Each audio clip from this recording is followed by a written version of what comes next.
Bienvenidos al resumen semanal de la lección de la Escuela Sabática para Adultos. Lección número 8 para el 22 de febrero de 2025. Libre albedrío, amor y providencia divina. Es el título de la lección para esta semana. El texto para memorizar, Juan 16, versículo 33. Estas cosas les he hablado para que en mí tengan paz. En el mundo tendrán aflicción, pero confíen, yo he vencido al mundo. El enfoque de nuestro estudio está basado en el Salmo 81, Lucas 7:30, Lucas 13:34, Tito capítulo 1, versículo 2, Hebreos 6:18. ¿Qué presentan todos estos textos? Que primeramente Dios es poderoso, como lo presenta la Escritura, todopoderoso, y que Él no miente, y que todas las cosas están sujetas bajo su poder. Pero aunque Dios es soberano, es omnipotente, no es responsable de todo lo que sucede. Hay cosas que Dios no hará ni puede hacer desde el punto de vista de la naturaleza moral de su carácter. Sin embargo, la providencia divina puede transformar una situación terrible en una bendición. La temática de esta semana presenta 3 puntos principales. Punto número 1. Dios es soberano, aunque no todos sus deseos se cumplan. O sea, Dios no determina todo lo que sucede. Aunque es todopoderoso, está moralmente comprometido con el libre albedrío humano. En consecuencia, no todo lo que sucede está en armonía con sus deseos, sino que es consecuencia de las decisiones de las criaturas moralmente libres.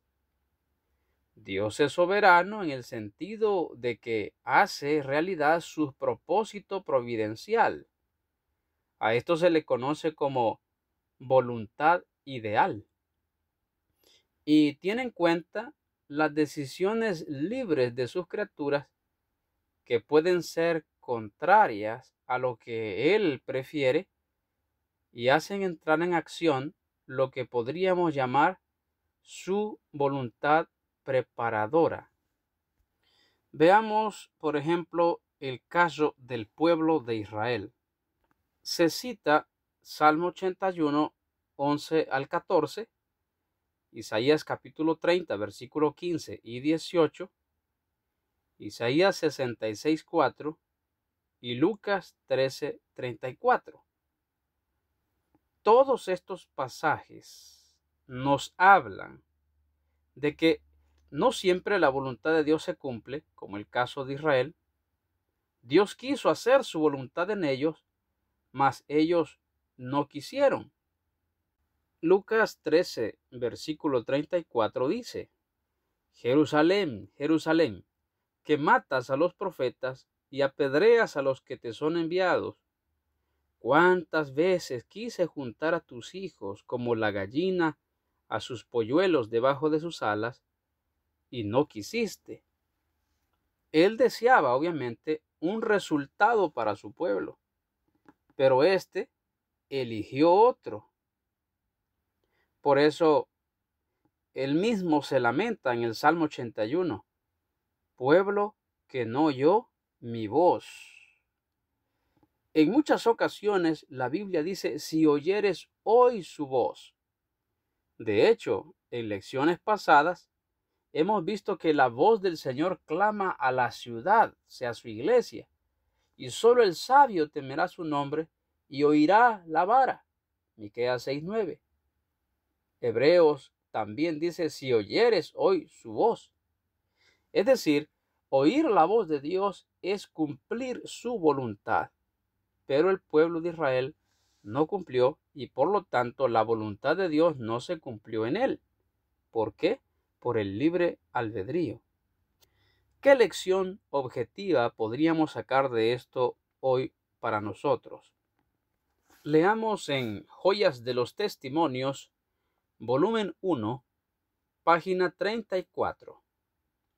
Vi que muchos de los que profesaban creer la verdad referente a los últimos días encontraban extraño que los hijos de Israel murmurasen en su camino y que después de tan maravilloso trato divino fuesen tan ingratos que olvidaran cuánto Dios había hecho por ellos. El ángel dijo: peor que ellos os habéis conducido vosotros.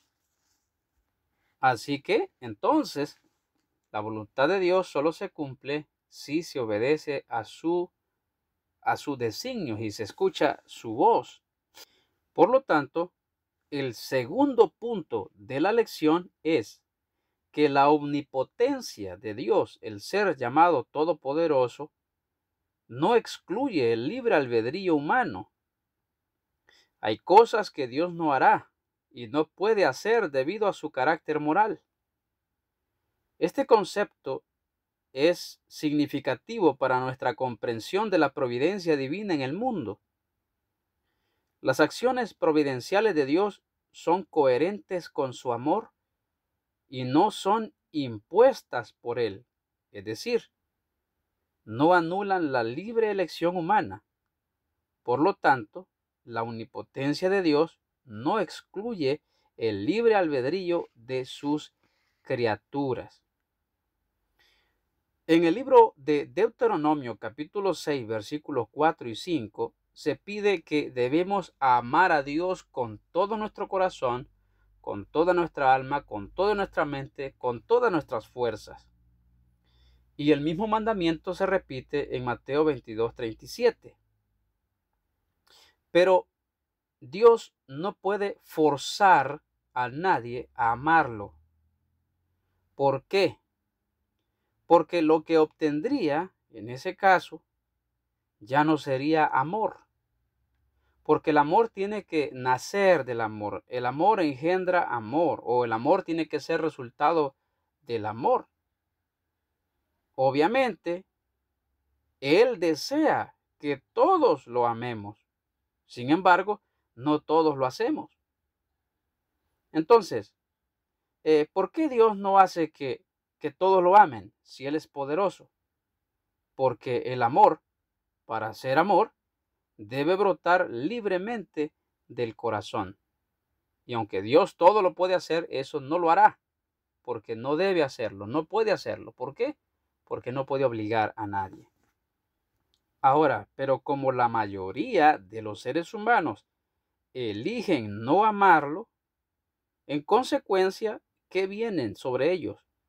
Muchas cosas que Dios desearía que no sucedieran, pero no dependen en sentido estricto de Dios.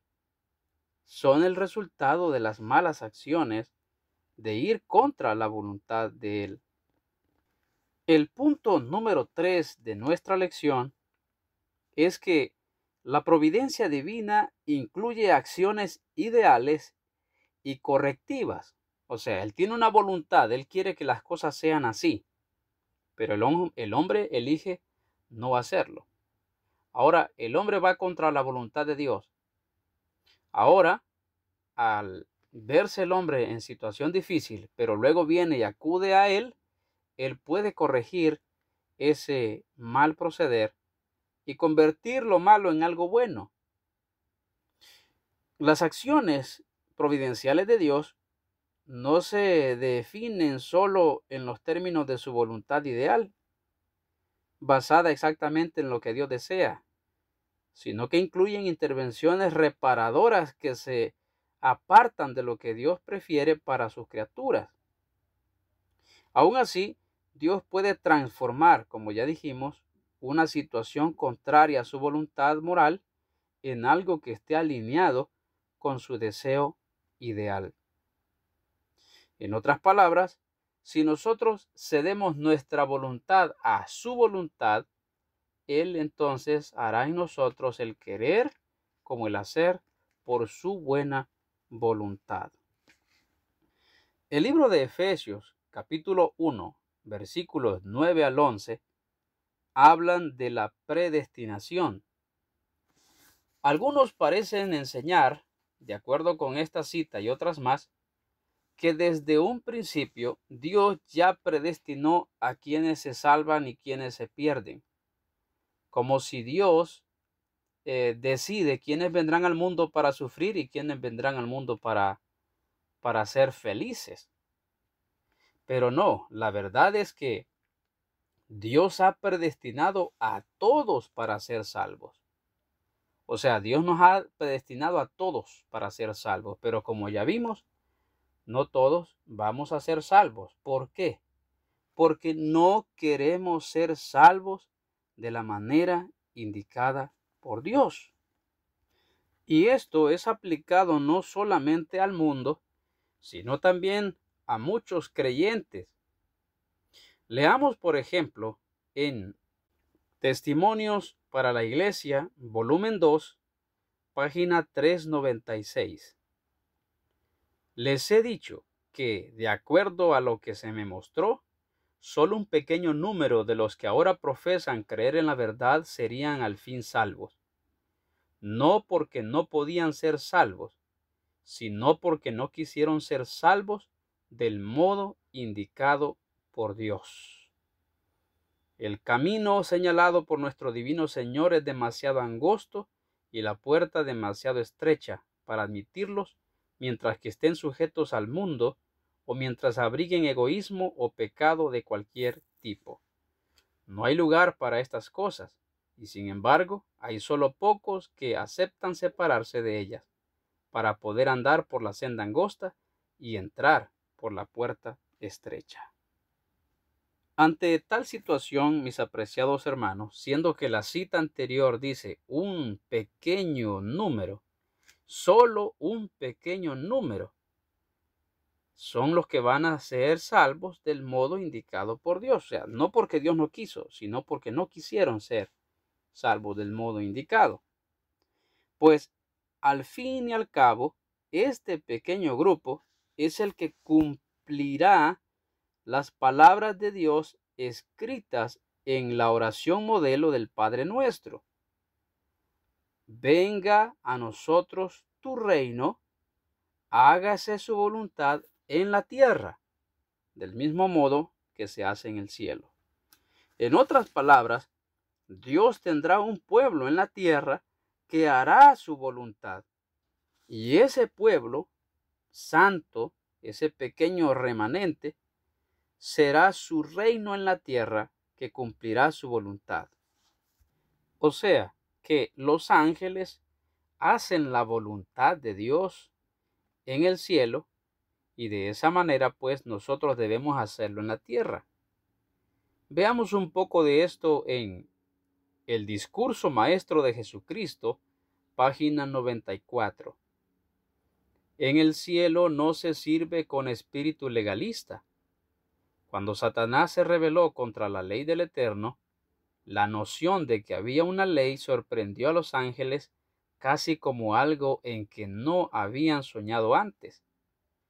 En su ministerio, los ángeles no son como siervos, sino como hijos. Hay perfecta unidad entre ellos y su Creador. La obediencia no es trabajo penoso para ellos. El amor a Dios hace de su servicio un gozo. Así sucede también con toda alma en la cual mora Cristo, la esperanza de gloria. Ella repite lo que dijo él: me complazco en hacer tu voluntad, oh Dios mío, y tu ley está en medio de mi corazón. Así que de esta manera entonces, aún en medio del mal, del sufrimiento, de la muerte y todo lo malo que podríamos mencionar de este mundo, hay un pueblo que hará su voluntad. Mientras ese tiempo llega en el que se establezca su reino en la tierra, ¿cuál es la promesa de Dios para todos nosotros? Juan capítulo 16, versículo 33. Estas cosas les he hablado para que en mí tengan paz. En el mundo tendrán aflicción, pero confíen, yo he vencido al mundo. Grandes personajes en la Biblia se mantuvieron fieles a la voluntad de Dios, aun en medio de las circunstancias más adversas, como el caso de José, el caso de Daniel, o el mismo Jesús, hecho hombre, viviendo en este mundo hostil, se mantuvo fiel al Señor y a pesar de todo y de los sufrimientos, confió en su Padre. Él dijo, si es posible, pase de mí esta copa, pero no se haga mi voluntad sino la tuya. Notemos esta declaración. Si es posible, o sea, no era posible para Dios el hecho de salvar al mundo y quitar esa copa, o hacía una o la otra, pero el Hijo eligió la voluntad del Padre. Ojalá nosotros también, que podamos ser fieles y hacer buen uso del libre albedrío. Paz a todos y que el sol de justicia alumbre nuestras vidas hoy.